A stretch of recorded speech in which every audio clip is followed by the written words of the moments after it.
Fabi, Europe is on fraud watch. The Club World Cup has exposed and shown us how close the other leagues around the world are to Europe. And we're going to get into this table and look at where the standings are in the Club World Cup. But I'm telling you, it's crazy how much the stock for the South American League, more specifically Brazil, has just absolutely skyrocketed since this thing has started. And I hope and I think a lot of people are starting to notice that there are other countries that matter when it comes to league play in soccer. No, 100%. It seems like European players can't play in anything above 25 Celsius. I mean, Hey, if you're enjoying the video, make sure you give it a like down below and subscribe to the channel if you haven't already. We're trying to hit 8,000 subscribers by the end of the Club World Cup. And with your help, I know we can reach that goal.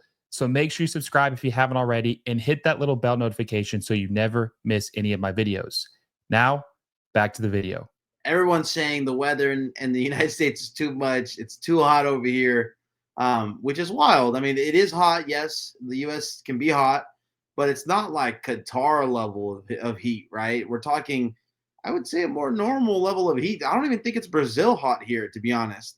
And South American teams are doing pretty well. As at the time we're recording this, I don't believe any of them have lost to a European side just yet.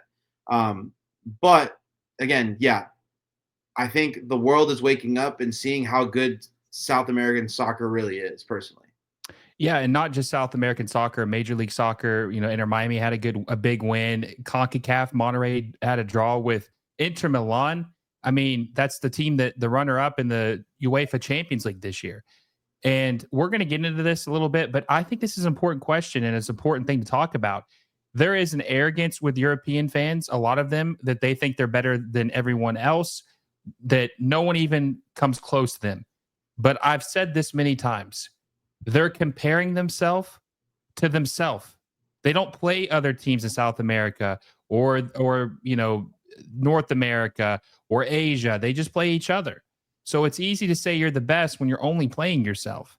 And yes, they're still very good. Obviously, they're still the best, but that gap is a lot closer than a lot of people thought. And man, Brazil, I'm telling you, Brazil might be the fifth best league in the world. It might be the fourth best league in the world. Who knows? I'm telling you that they have skyrocketed in their relevance, their quality, their performance. They have nobody. I don't think any league has had a bigger jump than Brazil has in this tournament. Yeah, no, I think Brazil has shown that they would sit at the table in Champions League. I think I can't sit here and say the Portuguese league is better than the Brazilian league. Like, I can't say that anymore. No. The way Porto played against Inter Miami was, I don't know, it just didn't look like this team was a Champions League team, and that was so odd to me. Yes, they're in the middle of off season. They'd rather be on vacation, but at the end of the day, it's a competitive match. And if you have Inter Miami taking care of a Champions League side, it just shows that I don't think the gap is that big anymore, to be honest. I think we're outside of the big six in England and outside of the top teams in every club, or excuse, I mean every nation in Europe. I think Brazil can keep up with any of them. I don't think there's a team outside of the Champions League teams in every nation in Europe that can't, keep up or that can beat Brazil teams pretty easily. Yeah, and I want to say this too before we get into this. We're going to be posting this on Sunday. So there might be a couple of changes, but we're just going off of what's happened right now. And we've seen enough to make this proclamation of what's going on and how impressive they've been in this tournament. All the teams that aren't European. But also too, Fabi, I want to say this as well. I think Brazil has proven not only are their top teams very good, but I think their league as a whole is good. And I think that if we're talking from top to bottom quality, Brazil might be the third best league in the world. Top to bottom. If you take a look at their league, I mean, they have 6 teams that can compete. I mean, they have a lot of teams that can easily, like Corinthians isn't in the Club World Cup. They just got Coutinho, right? Like Depay, being on Corinthians, that's another name. It's just shocking to me that people think that just because they don't play in Europe, they're not of the same quality as the teams in Europe. And yes, European teams are good. I mean, PSG, Real Madrid, Barcelona, those teams will always be better. But I'm talking about the Nottingham Maybe, Forest. I'm maybe. talking I'm talking about, let's say, even Tottenham. I don't think they run over the Brazilian sides like they did in the past. I don't think AC Milan comes into Brazil and destroys Botafogo like you would expect it to about 10 years ago. I think the gap has definitely closed. I think the Brazilian teams need to have a little bit more respect when talking about them. And I think we should see this Club World Cup being taken more seriously for the years to come. And PSG being outside of form after they just won the Champions League 2 weeks ago is a complete, utter lie. I mean, these guys are professional athletes. You're telling me in 2 weeks, and maybe 1 or 2 days of partying, they can't get back to that level within a game or two? Like, come on now. That's a cope. That's a cope. And I want to say this too. Brazil is the best nation in the world at producing talent. They produce more talent than any other country in the entire world. They have more players represented in global leagues around the world than any other country. There are Brazilians in Japan, Saudi Arabia, United States, Mexico, and everything in between. They just produce, produce, produce. So it's not shocking their domestic league would be better than most people would actually think, right? It's got quality from top to bottom, right? Well, they've beaten out MLS on a whole bunch of transfers recently as well. I mean, guys that like Memphis Depay should be in MLS. They go to the Premier League in the Western Hemisphere, which is Brazil, and they're playing at the highest level possible. That's outside of Europe, in my opinion. Saudi Arabia, I would say, if you play for Al Hilal, is a close second. That's a good team, but I still think the Brazilian teams are better than the Saudi teams at this moment. But I think other teams around the world should be getting a little bit more credit. Or Cole Palmer just can't play in hot weather, which is wild to me, right? Like all these excuses that are coming out from these English fans. I mean, I hate to say it, you're not hearing the Euro snobs, the American Euro snobs, talk about how Chelsea lost to Botafogo. Like they don't want to admit it.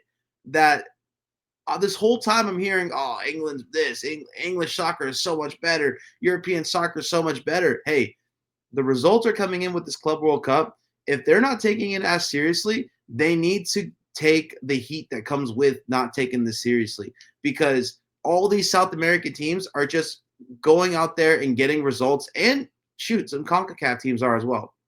Well, also too, I've seen a bunch of different arguments, especially on Twitter. Some people were saying, "Oh, they're not taking this tournament serious, or they're waiting until the knockout round to start turning it up a little bit."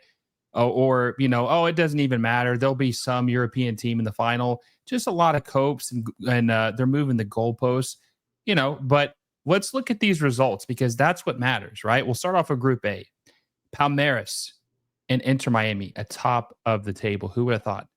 Inter Miami beats Porto. That was a huge win for them. Huge win. Inter Miami, a lot of people thought that they would have no chance. Not everyone, but a lot of people thought they would have no chance in this group because Al Ahly is a good opponent too. They're the most historic team in African history. This is not it's not a top heavy group, but it's a competitive group. It's not an easy win on the table, right? But they look like they're going to advance. And Palmeiras, they got was it a 1-1 draw against Porto, if I'm not mistaken? I know they drew, but then they beat Al Ahly and they'll play Inter Miami. But we have a Brazilian team atop of the table in Group A. Look, I mean, Palmeiras is not a team that I would say should have been an easy win for Porto. I mean, Palmeiras is definitely one of those teams where they had Endrick last year. They have Facundo Torres, a guy who should have been in Europe. They have Richard Rios, another guy who should be in Europe. This is a Brazilian team that has talent and that's had talent the last couple of years. So personally, I actually did see Palmeiras being a very tough opponent in this group. But what really shocked me was Porto. I mean, this is the best team or one of the best teams in the Portuguese league. But to be honest, isn't like Di Maria one of the best players in the Portuguese league at the moment? So if Didn't he? we're saying he's washed, we don't want him in MLS. Segovia comes over from the Portuguese league too. You would think maybe this league isn't that good. Maybe the Portuguese league should be on the fraud watch. I would It almost is. say maybe Argentina is a little stronger or top heavy than the Portuguese league. I don't know. I before the goal I saw versus Porto with Segovia, I was like, man, this guy's supposed to be one of the top talents in the Portuguese league, and I wasn't seeing much. But personally, I think that league, the Portuguese league, is definitely on fraud watch. Portuguese league has taken the biggest hit of any league in this tournament by far. They look terrible. Benfica looks they're okay. I think they drew with Boca Juniors, if I'm not mistaken, which we'll see that in a little bit in that group. But Porto, Benfica, they just don't look. When we see what Brazil's done in this tournament, it just makes Porto look even worse because the Portuguese league thought they were the sixth best league in the world. They're not. No way, no way. The Brazilian league has them beat by far, by far. By far, by far. Let's go to Group B. Now, this was a tough group, right? Seattle Sounders, poor Seattle Sounders, got the worst draw possible. Atletico Madrid, PSG, Botafogo, not an easy group at all. But here's the crazy part. Nobody, and I'm looking at everyone watching this video, nobody thought that Botafogo would be at the top of this group. Nobody, not even the Botafogo diehard fans thought that was going to happen. They beat Seattle. They didn't look that good in that game, but then they slayed the Giant. They beat the Giant 1-0. Shocked the world. Beat the UEFA Champions League champions. Yeah, a lot of people pick PSG to win this tournament, and they're on the brink of elimination in the group stage, which is wild to me. When I saw Botafogo play in person, they didn't look like they were that strong, to be honest. And I thought Seattle could have got a draw in that game if it wasn't for some howlers.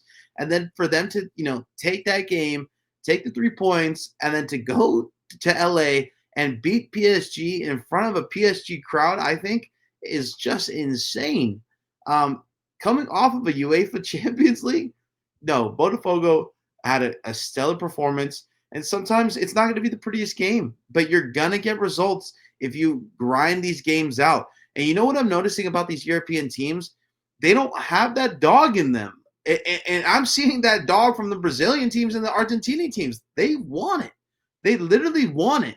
And at the end of the day, what I want to see from my soccer team, or let's say if I was a fan of a team, I want to see them have that dog in them. And PSG looked like they had zero bite. Yes, they had an opportunity at the end that they missed, that they should have scored. But again, Botafogo is out there crying. They're out there with their fan base. They're out there cheering. These guys are watching like this is a final. This is a World Cup. And it's truly setting in for all the Brazilian teams and the Argentinian teams, but it's not for the European teams. And I think it's almost like an elitist kind of mentality where, wait, why are we in this? What's the point of this? We're in the Champions League. The Champions League is the best tournament in the world where all the best team plays. The best team in Greece and the best team in Sweden and all those teams play. Yeah, right. Dude, this is the tournament you want to be in. Show me that you can beat the Brazilian sides in a hot day in LA during a 3 p.m. start time. Show me that, You're not the best team in the world if you can't do that. And I think, honestly, I've been saying this for a while within my group of friends and within the people I talk to about soccer. Champions League is a bit elitist, in my opinion. Show it to me on a world scale. Like, even I thought the Euros were a bit elitist. Like, no, dog, watch Copa America. See how they fight and they grab each other and they basically go to fist fights for a cup. And then you turn on the Euros and everyone's like peacefully playing soccer, the right way. This is a completely different animal. This is like, you need to show me that you have that dog in you if you want to beat these Brazilian teams, in my opinion. 100%. And I think that this is showing that they're comfortable talking about, the European teams and that this is making them uncomfortable. And I think that this tournament has told us a lot more than UEFA Champions League or anything else. And I think this is going to be the new standard to see who really is it, like who's the team. And, which we'll get more into this, but if a non-European team were to win this, Favi, I think it would shake the world of soccer. And what's the prize? $1 billion? It's happened before. Corinthians beat Chelsea, and I didn't hear the end of it, man. Like, my son's mother's family literally talks to this day how Paulo Guerrero is the best striker in South America because he scored a goal in the in the World Cup final against Chelsea, and that puts him above Suarez, and that puts him above Kun Agüero because he was able to do it on a South American team. This Botafogo side literally was the first team to beat a European side within 12 years. And then Flamengo says, hold my caipirinha, and says, let's do it to Chelsea as well. So no, this is a monumental run that these Brazilian teams are on. And I don't think they're looking back. No, I agree. I think that, speaking, the one thing I will say that gives this one a little bit more credit, merit, is that they're playing a knockout style tournament group stage. It's not just one lucky game, you win it, and then you get the trophy. They have to earn it. They have to go win their group, and then they're going to have to win several other games. And this brings me to Group D, right? Chelsea FC, worth 1 billion euros, one of the most expensive, most valuable teams in the entire world. And I mean, that's not debatable. They spend more, they probably spend more money than any club in the world. Now, they don't spend it wisely, but they spend a lot of money, right? Flamengo, obviously, arguably the best team in South America right now. Arguably the best team in South America right now. I thought LAFC had a chance. No, they don't have a chance. It's over with now. Officially, it's over with now. They played Chelsea, lost 2-0, and I thought, you know what? Chelsea, that's not a bad performance by LAFC. That's actually pretty, you should be proud of that. Like, that is honorable performance.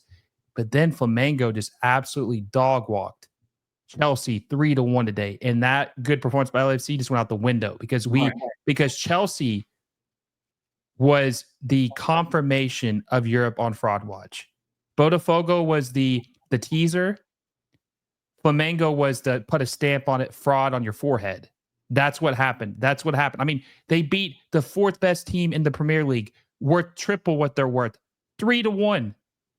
3-1. Dude, let me tell you this. I see all this hype about Cole Palmer. I see all the highlights about Cole Palmer. I haven't seen anything from him this tournament. And he's on the big stage right now. The world's watching him. He has yet to do something where I'm like, whoa, this is England's future. But it happens with England. Everybody overrates every single English player. Everybody overrates every single English team. They can't even fill a stadium in the United States.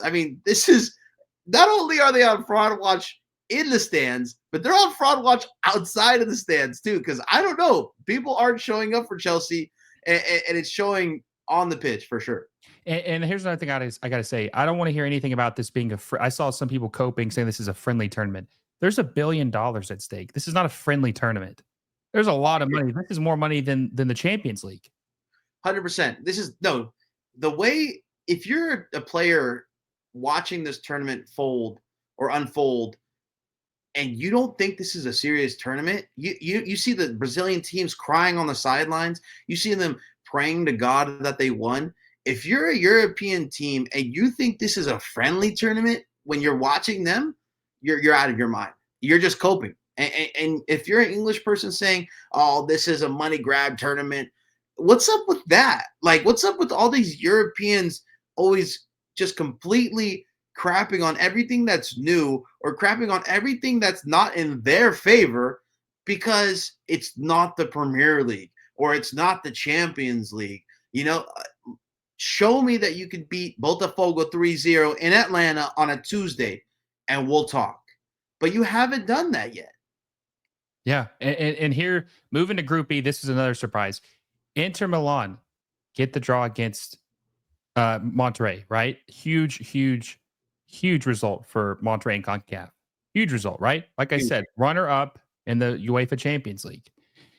It looks like there's a real chance that Monterrey and River Plate could advance through the group stage. Now, Inter still has a chance. They still have to play River, and they still have to play Urawa. But I think with Monterrey getting that draw, I think Monterrey has a really good chance of getting out of this group. Getting a draw against Inter Milan is huge. It's the best team in the entire group, and you got to draw against them. You get a point for playing them. That right there is that's what I'm saying. The two Champions League contestants, final contestants, Inter Milan and PSG, have laid absolute eggs in this tournament. Absolute eggs. The only performance that PSG had that was good was against their European counterpart, Atletico Madrid. Right. That's the only performance they had that's good so far. So that's another fraud watch right there. Look, it's weird to me to see that these European teams, they don't know how to like scrap a win. In Spanish, we would say la viveza del Latino, which means like you have to know how to win, but like scrap it together. So like you have to be like a dog to win games. Like, for example, you're up 2-1, 70th minute, you saw Inter Miami starting to fall down. Like a whole bunch of USMNT fans hate this tactic because it happened to them when Mexico was winning for years. Mexico knows how to grind these games out when they're in the lead and they start to flop and they start to cry and they start to get easy fouls called on them. The European teams have showed me that they don't know how to do that. And while the Brazilian teams are the best at it, and the South American teams, and even a CONCACAF team, Monterrey and Miami, are doing great at it. But I want to say this about Monterrey and Inter Miami: if you're an MLS exec or if you're a Liga MX exec, you have to realize and actually truly understand that the star power that they have is keeping those two clubs in it. Take a look at the teams where they've had players that have done it before, like Sergio Ramos and Lionel Messi. They both came up when the stars aligned and they made their teams get a win or a result. You need to have those players. I don't want to hear this all get young players. Yes, you do need to have young players from South America as well, but you also need to have that star player to make it all come together when it matters the most. And that's exactly what Monterrey and Miami have. I agree. And now Group F, Fluminense, Borussia Dortmund, the two top teams, and that got a draw, 0-0 draw. I'm telling you, has Brazil had a bad performance yet? No. Maybe their worst performance was against Seattle, and they still won that game. 2-1. Yeah, they still won. So I think that's pretty much okay. The last group is Group H. We had Pachuca. Pachuca, probably the second worst CONCACAF team, I would say, in the tournament, maybe third. Maybe I'd put Seattle. I don't know. I think Seattle actually had a pretty good performance with them scoring against Atletico and Botafogo. Now that we know how good they are, I would say that they're probably the second weakest team behind, only ahead of LAFC and CONCACAF.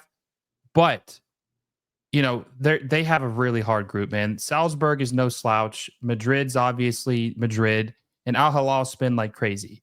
That's a tough. Al Hilal took Madrid till the end. I mean, they looked like they were having a blast just playing in the California in the American sunshine. And just I saw a couple of memes just like they were doing 1-2 passes with Madrid just like not knowing what to do to get the ball. So I think honestly everybody that's not from Europe actually is having a better tournament than the teams from Europe. I think Europe is having possibly the worst tournament possible. I don't think it can get any worse. I mean, maybe we see some European teams completely fall out of this tournament even before ending the group stage. No continent stock has fallen more than Europe after this tournament. They just haven't. I mean, their stock has not been positive in any way for Europe so far. And it just has brought up how much better all these other nations are than they thought. Brazil is the biggest winner of this tournament, and there's a lot of other winners. It's been an incredible tournament, Favi. Incredible. And you know what? People didn't take this tournament serious in the beginning because they thought Europe was going to run away with it. Right. They thought no non-European team was going to be able to beat them. They thought they were going to coast by. It was going to be a blowout, and they were going to collect their money, no questions asked, right? It's not the case, man. They're getting punched in the mouth, and they don't know what to do. It's fun to watch, though. It's fun. Listen, this has been the most entertaining tournament I've watched since the 2022 World Cup. Yeah. And I'm going to be honest with you. With the way it's going, if a South American team makes it to the final and goes on a crazy run like a Flamengo or a Botafogo, who knows? Palmeiras, this could surpass the 2022 World Cup as far as excitement for me. Excitement. This is cool as hell, man. This is not the traditional Club World Cup where there's just the nation's, each federation's winner plays in one-off games. This is several teams having to win a huge tournament to prove you are the best. Right. What more could you ask for? I love this. For me, it's been a huge success. I mean, it feels like a World Cup. You see fan bases caring. You see fan bases interacting with each other. You're seeing, people cry when they win. I mean, do you guys see those Botafogo fans crying when they beat PSG? Like, this is insane. And this is just a precursor of what's going to come next year. But man, oh man, is this a good appetizer? Yes. Now, Favi, you've been cooking on Twitter and X, and you're writing some good pieces, Urban Pitch. Where can all the fans find your work, and where can they find you at on Twitter? Yeah, you can find me at Fabian Rankel, just like how it's spelled in this video. And I mean, you and me are really covering this tournament, and I find it weird that not a lot of people are. And we're just gonna be doing the same tweets we do and cooking all tournament long. So make sure you follow along. Make sure you give him a follow on Twitter. Check out his work on Urban Pitch. And I want to say I love the Brazilians. I've gotten so many new Brazilian followers recently. I appreciate that. Fabi, thank you for your time. Let's see how the tournament, finishes off. Hopefully it finishes as strong as it started. Until next time, I will see you all soon.